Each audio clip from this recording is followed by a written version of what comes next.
fait, le mot nouba, bien sûr, dans la langue française, il signifie faire la nouba, faire la fête, mais originellement, c'était plutôt en pensant aux 24 noubas de la arabo-andalouse. En fait, on en a retrouvé 16, mais les compositeurs avaient composé des noubas pour les 24 heures de la journée. Et dans le prolongement de ce sens-là, j'ai voulu refléter un peu des états d'humeur de femmes sur 24 heures, un peu 24 heures de la vie de femmes dans un harem.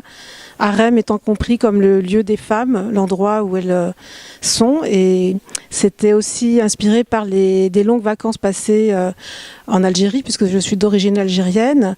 Quand il fait très chaud, qu'on ne peut pas sortir de toute façon, la rue appartient aux hommes.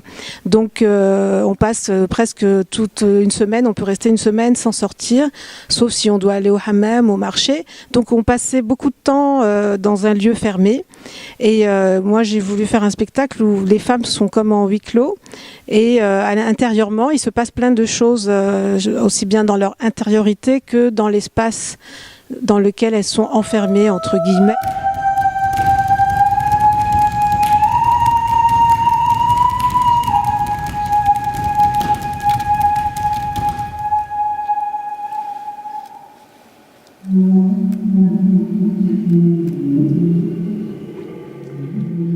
Il y a un côté militant aussi parce que j'ai voulu faire une topographie des mouvements de la danse arabe et que je précise tout le temps, ce n'est pas un spectacle de danse orientale parce que souvent la danse arabe souffre du cliché de la danse orientale. Que les danses sont pratiquées toujours de nos jours et que je trouve que c'est un territoire très riche, infiniment riche et qu'il peut être exploité pour une expression artistique contemporaine. Voilà, on n'a qu'à puiser dans le patrimoine dansé du monde arabe. C'est ce que je fais d'ailleurs. Musicalement, j'ai ressenti un peu le besoin de sortir du son traditionnel parce que on ne pouvait pas comprendre l'approche contemporaine si on était toujours collé à la musique traditionnelle. Donc l'idée, mon postulat, c'est pour apprendre ces danses, c'est incorporer littéralement tous les rythmes, les motifs rythmiques contenus dans la danse marocaine, danse tunisienne, danse algérienne, danse égyptienne, même le golf et la danse du Liban, la debka en Palestine, etc.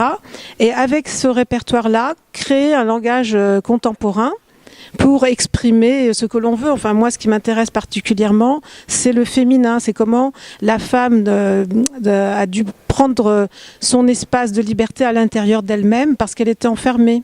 Moi, c'est ça qui me fascine, de voir cette liberté dans le corps, cette sensualité, cette énergie. Voilà, parce que justement, on est enfermé quelque part. Enfin, je l'ai ressenti comme ça, en fait. C'est une expérience personnelle. C'était pour sortir aussi de l'enfermement, cette fois-ci, dans lequel l'Occident nous met.